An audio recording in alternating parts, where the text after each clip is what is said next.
we doing? Hello. The question is, how are you? Team No Sleep. Team No Sleep. All right, we'll be doing some opening remarks from Coach Pierce, and then we'll hear from Jen Kelly, and we'll go to questions. Yep. Thank you. First and foremost, thank you to Mr. Davis, Josh McDaniels, Dave, Patrick Graham for bringing me here and giving me this opportunity. It's never easy when you lose a teammate, a coworker, somebody that you're close with. We take that very seriously. There's lives and families that's affected by this, and we understand that. But it's a new day. It's a new chapter. It's a new era. It's a new mindset. What is that mindset? It's that of the Raider pride, the commitment to excellence, and making sure our alumni, our fan base, and Raider Nation are proud of what they see on the field. What does that look like? Tough, passionate, effort, energy, that enthusiasm that you see when we all watched our kids and these young men who are now pro athletes play when they're in Pop Warner, having that love for the game. We're on the same page. Champ and myself, our staff is connected. We had a great team meeting this morning. Everybody was steely-eyed and focused. We walked in with a smile on our face. The synergy, the energy in this building, and the personality of our players will reflect on who we are as Raiders. This was a great opportunity for myself. I'm humbled, I'm honored, and I don't take it lightly. I'm sure there'll be questions about why, how. Those will all get answered. But this is about the players, this is about the Raiders, and this is about this organization, and we're tired of losing. It's not a good feeling. We're a production-based business. We're about competition, being competitive, and play with an edge and a swag and a certain confidence that when we walk out that damn tunnel, that everybody watching TV can see it, and the product on the field is something we're proud of. Had a few things before we move forward. Again, to Josh McDaniels, Laura, and the kids, David Ziegler, Carissa, and the kids, I love you all dearly. So much respect for you. My thoughts and prayers are with you, and I'm forever grateful. For those of you who know me, you guys have seen me with my 3 daughters. Like, they are my everything. Today, my middle child turns 10. Her name is Chloe. So happy birthday, Chloe. Today, you are my favorite daughter. They are the best parts of me. To my wife, Stephanie, I'm not here without your support. She's a real GM, and I love her dearly. Although the circumstances are not ideal, there's always an opportunity in difficulties. I couldn't be prouder to accept this opportunity as an interim general manager for the Las Vegas Raiders. I'm so eager and excited to get to work. To Mark Davis, Sandra Morgan, Larry Dilson, thank you for believing in me. Thank you for this opportunity. I promise you that I won't squander the moment. Make no mistake, I'm prepared for this position. I believe in the power of intercessory prayer. I know people all over the country are praying for me in this moment. I've received so much support from colleagues, GMs across the league, former players, coaches, advisors, family, friends, my Champ Camp warriors. I promise you I'll get back to you. I'm one of those guys that when I see the little dot of missed messages, I got to go through all of them. So I promise to get back to you. I'm prepared for this because I know what I don't know. There will be hiccups. It won't be perfect. But I'm wise enough to know that God equips those he calls. I'm perfectly imperfect, but I know the source. To Raider Nation, in the squad meeting this AM, we talked about committing to 3 things: trust, pride, and poise. We talked about having a commitment to excellence. We talked about confidence, just winning. We're going to put our blinders on, and we're going to run our own race. We don't get to pick the terrain. There will be hills. There will be potholes. We got to run on some pebbles. And the race is not always won by the swift or the strong, but it's won by those who persevere. To our fans, I hear your concerns. I share your frustrations. We're going to work to present to you a product worthy of your support. Thank you for sticking with us. I look forward to seeing you fill up Allegiant Stadium on Sunday. With this, I open up for questions. Antonio, you just outlined a mantra and a mindset that you want this team to be about. What can you do to immediately get that message across to the players that that's what they put out on the field on Sunday? Yeah, one is empowering your coaches and your players in the building to have the dialogue and openness and accountability and the trust and the respect for one another where we can start to make change. That's first and foremost. It starts when we walk in this building. Enjoying and loving the fact that you're a Raider. Embracing the fact that you're a Raider. Loving the fact that you're next to your brother. When you start doing those things, you start playing together, that energy, and what I talked about with those guys, the synergy in the building, now we have a connection, and now we can start growing for that. But at the end of the day, you understand, just like I do, it's a production-based business. We have to produce. We have to play hard for 61 minutes, which we'll do, and we have to play with the effort that everybody's used to the Raider Nation playing with. On a human level, how do you go about compartmentalizing, thoughts that you may have about, obviously this team is going to be in a situation after this season where they're looking for a new head coach, a new GM, with focusing on the present, but also maybe thinking forward to those types of things to maybe be considered for those openings? The reality for me is, Tayshaun, is I'm focusing on one day at a time. Like, we said we're team no sleep. Like, we talked late last night, woke up early this morning, got together, excited to bring this vision together. But we're not looking forward to tomorrow, let tomorrow worry about itself. We're focusing on the now. Our team is focusing on the now. Those players are focusing on right now, and that's all we have.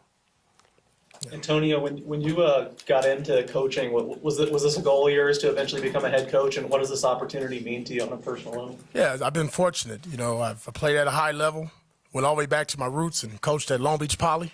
High school as a head coach there. Was at the New York Giants in 2017, and then, college for 4 years, and had opportunities to leave and go to other organizations. I decided not to. The short story, the matter of fact is I grew up in Compton, California. I was born a Raider. I was born with the Raiders rolling in the Coliseum in L.A. I was rolling with NWA, talking straight out of Compton, rocking Raider hats. So when the opportunity came to work with Josh and Pat Graham and Dave, I jumped on it. So that's what set me up for this. I was born this way. How surreal is it going to be to coach your first NFL game against the team that you won a Super Bowl with as a player? How about that? Couldn't write it up. But it's not Antonio Pierce versus the New York Giants. Las Vegas Raiders versus the Giants coming into our house. Much needed win for us. We've had 2 ugly losses. It's time to change that. We're in the second half of the season. Doesn't matter what or who Antonio Pierce played for. It's about the Las Vegas Raiders. Those players understand that. It's about them. It ain't about me. Jim, these things happen every year throughout the league, not often on a short week in the middle of a season. When you understood this was happening or got the call, were you surprised? Was definitely surprised. I don't think, we saw it coming. But I planned every day of my life to be prepared for any situation. Putting my trust in the Lord and allowing Him to guide me, right? So whenever these situations arise, like fully confident that, He will equip me and we're ready to roll. Antonio, you obviously bring a certain level of intensity to the table, and I'm wondering, you're very demonstrative, very expressive, and I'm wondering if that's the kind of fit the team really will respond to and needs at this point. We had a good team meeting this morning. Had a full house. And I think I had everybody's attention. I had their eyes. I'm not a long-winded person. I'm not going to give you a dialogue or write an essay. I get right to the point. It's black and white. You know how I feel when I walk out the door. I've been around these guys for 2 years now as a linebacker coach. And I made my presence known both in the linebacker room, the defensive line room, the quarterback room, the running back room. I'm a former player. I touch former players. I can relate to them. I've done the same things they've done. I've walked the same paths they walked. I felt the same pain they felt. So there's nothing or any emotional ride or roller coaster that they haven't gone through this year or over the 2 years I've been with them that I haven't felt. And my personality, one last thing, my personality will come out and reflect on this team, and hopefully we see that on Sunday. Antonio, talking to players, they sometimes look around and say, there's just too much talent on this team for it to be this difficult and to be struggling the way they've been struggling. Do you share that sentiment that the answers are in that locker room and that can get unlocked? One question, no question about it. I mean, we can talk about players. We can go down our roster and you say, wow, Devontae Adams, Josh Jacobs. You look at our old line. You look at our quarterback. You look at the way our tight ends playing. Defensively, how we playing. We've been really well on special teams throughout the season. It's funny what a little belief and confidence gives a group. And this is just what we're going to believe and what we're about is about them being themselves. I told them when they walk in this door, I need to feel them. They're going to feel me 100%, but I got to feel them. I need that personality. The building needs personality. When we walk in here, everybody in here should be smiling. We all got a job. We're doing something. We're covering the greatest game in the world, the National Football League. And if you're not excited about that, there's something wrong with you. Was there a lack of excitement before? I mean, being that that's something that needed to be addressed, what was the atmosphere like before? I don't think that it was not addressed. It just, you got to embrace it. And it's being embraced now.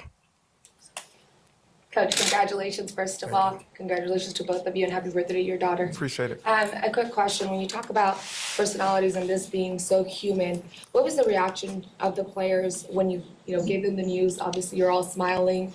As you say, you want us all to smile. It's been a few weeks. You're all kind of difficult to smile. Yes. And so what was their reaction like, and what do you think is the priority moving forward towards the New York Giants, other than winning the game, obviously? Right. I mean, why what are you mad about? You know what I mean? Like, I just said it. Like, we're playing a kids game. We're getting paid millions of dollars to do it. We're fortunate to play for an alumni base, a owner, a fan base that, like, live and die Raiders. Yeah.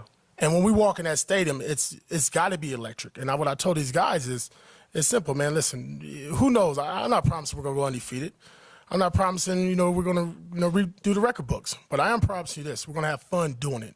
And I know when you start having fun and you guys start believing in one another and they start really engaging in each other and believing in what the coaches are telling them and understand it's in their best interest, and we are in this together, when you put the we aspect in us and team into it, it changes all that from the eyes.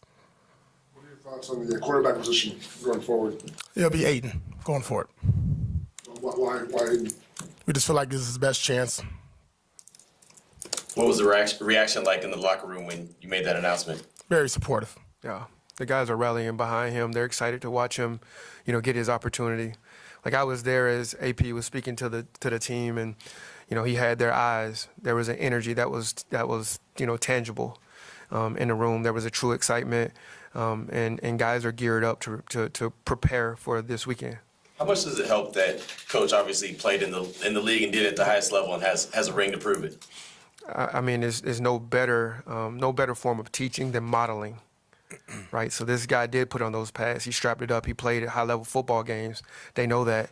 He's carried himself just like this every single day, authentically himself, right? And that's what we promise these guys. Like, we're going to be honest. We're going to be authentic. Like, God's never going to bless who you pretend to be, right? And so we're going to be ourselves in this situation. We're going to have fun with it. And I think they were excited to hear that. What do you see our new offensive coordinator? I'm sorry, one more time. New offensive coordinator, what do you see? I mean, we talked about it. I mean, the key thing is we just talked about a lot of weapons on our team and how to get to them. We're going to start a young quarterback. Got to protect him. Last outing, we didn't protect him very well. Didn't protect the football. So it's going to go to that. For our whole entire offensive, turnover-free football, get back to playing that kind of style of football where you kind of impose your will and play with ill intent. And you can do that with offense. You can do that with skill guys. I mean, we got Jacoby Myers. If you've not watched him crack a defensive back or a linebacker, you're crazy. He's not afraid to throw it in there. So, and we got still one of the best running backs in the game. And he understands that, and he knows his role and what's going to happen going forward, and that's what's going to help the quarterback. Antonio, your defense has been playing well so far this season. What do you expect from them moving forward? More. I mean, we got to create turnovers. We got to stop these long drives. Penalties have been the biggest thing that's kind of hurt us in those situations. I mean, we've had great moments, and we had other moments like, what the hell, right? So just being consistent, first and foremost, being a defensive player, you stop the run, man. You build that wall. We make it one-dimensional, and like I tell Max, go eat. Go eat. Party at the quarterback, and let's celebrate and have fun doing it. So what I like to see those guys keep doing, and Patrick Graham, let loose. Pin your ears back, let the dogs loose. And, like, when the Raiders are rolling on defense, you guys see it. It comes through the TV. Max Crosby's energy is, I'm trying to match his today, and I got to match that for the next 10 to 12 weeks. No doubt. Yeah, we see what we see on Sundays, but then there's your side of the building or upstairs. How'd that go with the staff that you now oversee? Right, we've put together some, the fortunate part is I've been here, since the beginning. And so we've put together some very good practices and policies, for evaluating players and acquiring players. So we feel confident with the people that we have doing the job. We feel confident in the processes. So, it's more status quo on our end. The guys are excited to work. They're excited to keep grinding. And they've been given the same mandate. You walk into this building appreciative with a smile. We want to have positive energy. And they're going to do that, and we're going to capitalize off of it. Some of the members of the locker room have been in this situation before. Max Crosby, Josh Jacobs, back in 2021 when John Gruden resigned halfway through the season. Is it helpful at all, just when it comes to keeping the locker room together and informing them how to handle it, that they've sort of been through this in the past? Yeah, we talked about that last week as a team. And a couple guys brought that up that's been here. They've been through this. They understand what it's like, a coaching change in the middle of the season. And I'm relying on our leaders to lead. I'm going to come in here with the game plan. This is the picture that we're trying to paint. But they got to carry it throughout. The best teams that I've ever been on as a player or as a coach, player ran. Player ran. Bottom line. Devontae knows what it is. Max Crosby knows what it is. Robert Spillane knows what it is. Our captains and leaders know what it takes. They got to go out there and do it, and they got to carry that message and make sure that resonates, and we block out all this outside noise because we're going to get some over the next, 72-plus hours. That is just us against the world, and that's our mentality going to be right now, us against the world. Raider Nation against everybody else. And there's still 9 games left on the schedule, and you're not out of it by any stretch of the imagination. So do those immediate goals become the bigger goals as well, or are you looking at the big picture, or just week to week now? Trying to get through today. Trying to get through this media conference, this press conference right now. It's been a whirlwind. I'll be honest. You're not prepared for this. I mean, you don't. Yeah, I was doing my DC notes the other day, and all of a sudden you get a phone call, and are you crazy to turn down this opportunity to work with Champ Kelly? No, to work with the staff and the players we got. We have the team. We have the people in this building. We have the players in this building to win. We just got to go do it. Enough talk. Enough sitting here having these little clicks in the corner. That's why I told the guys, put the goddamn pads on. Let's go out there and work tomorrow and practice, and let's get to it.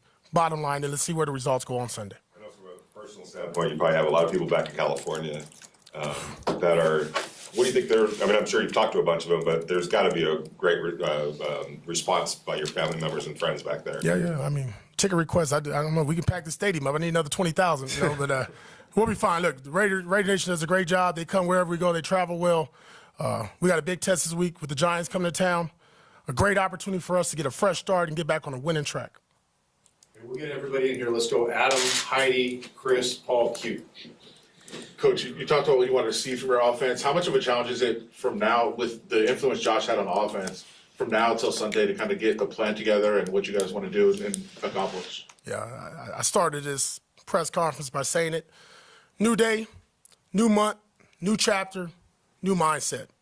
So whatever we did in the past, doesn't matter. I wish I could say we're 0-0. We're not, but we're approaching it that way. We're approaching this way. Bo went in there today, the offense. I spoke with those gentlemen. They know exactly the task and the plan going forward and what kind of offense we want to portray. And, are you going to sit there and rip with the whole playbook? No. But you better go to your key guys. I'm not a fool. I'm a player. Remember, I was a player before I was a coach. Player ran business. I've had the privilege of working with Bo in 3 different buildings now. He's not afraid of the moment. So we're confident in him, and he's going to be authentically himself in this situation. So you'll see Bo. Coach, like you mentioned, as a player, right, you had various experiences, several coaches throughout the years and working at Arizona State as well. Is there any particular person who had an influence on you and how you approach your coaching style? Too many to name. I was fortunate to play with 2 other organizations, Marty Schottenheimer, Marvin Lewis, Joe Gibbs, Greg Williams, Steve Spagnuolo, and Tom Coughlin, and then finish it off with Herm Edwards. So what you're going to see from AP is a kind of a chameleon of all those guys put together, along with my personality. But I've learned so much through my time of either as a player, as a coach going through the ranks. I mean, probably the biggest thing that I got over the last, 16 or so hours is, text messages from them gentlemen. And I'm so appreciative of them because there's no AP without them. The knowledge, the support, the love they gave me when I was a young rookie, or an opportunity to get into the coaching world, I'm forever grateful. This is a question for both of you guys. You mentioned the team meeting that you had last week, and it's a player-driven business. How much do you think it helped to hear from the players what was going on in their minds in that meeting? It was good. It was direct. It was blunt. It was needed. And everybody heard them. Everybody in the building heard them. The good thing about when you allow that to happen, you got to sit there and you got to brace yourself. Sometimes you don't want to hear it. There's probably going to be a moment I ain't going to want to hear that kind of stuff. But you got to have thick skin, and you can't take it too personal. It's an emotional business. These men in that locker room go through hell and back to get dressed and play every Sunday. We're on a short week this week. Guys are nicked up, banged, and bruised. They get up there, they put their cape on, they become a superhero again. So what they said was loud and clear. My message to them echoed their statements from that day, and we'll continue to grow from that. I think what's good about that, Q, is, I think what we have to do here in these next weeks is just to create a culture where it's safe to have those conversations. Like, we want the truth. We're going to give them the truth. It's going to be real, and it's going to be raw, and it's going to be uncut, right? And so that's the type of environment that we want. I think that's where you thrive at. Like, we build a community that has to be conflict, but there also has to be commitment, right, and extreme communication. And so if we have those three things, we can have success. Wrap it up with Chris and Paul. Hey, Coach, I was just wondering, you seem like an enthusiastic, excited guy, at the interim head coach now. Was there a point when even yourself, when you were with the players, you're seeing them day in, day out, where you said, oh, this thing's starting to spiral out of control, it's not working, something's got to be done, and it was done, but could you almost kind of sense that something was happening, needed to be made? Well, you just knew the last 2 weeks we weren't ourselves. Obviously, I was a bit on focus on the defensive side of the ball, coaching the linebackers, so my focus was there. But you could just sense as a team, you could feel the aura in the building. You could feel the aura in the locker room and when you're around the guys. So did I have a good sense of it? Yes. Was it my place to talk about it and discuss with anybody? No. Champ, you were in Denver 2009, 2010, so you had to kind of be part of that cleanup effort there after what had happened. How do you lean on that? Similar situation here to get things rolling here. Yeah, I've been through a few of them, unfortunately, so that wasn't the only one. Just focus on communication, like sympathetic, because here's the reality, like, most people see us on Sundays. They see, guys in helmets, pads. They see coaches on the sideline that they think don't have lives outside of here, right? The reality of it is, their families involved, their wives who are planning. Like, my kids have to go to school today and, learn about a situation where, we don't know what's next, right? Like the Josh McDaniels family, David Ziegler's family, like, what's next? Like, so there's a reality of that goes on anytime you have transition and change. And so sympathy to everyone's, space and their situation, but extreme communication so people can relieve some of the uncertainty that they have. And then after that, you just attack the moment with confidence. And so that's the stage that we are in right now. Thank you, gentlemen. Thank you, gentlemen. Thank you.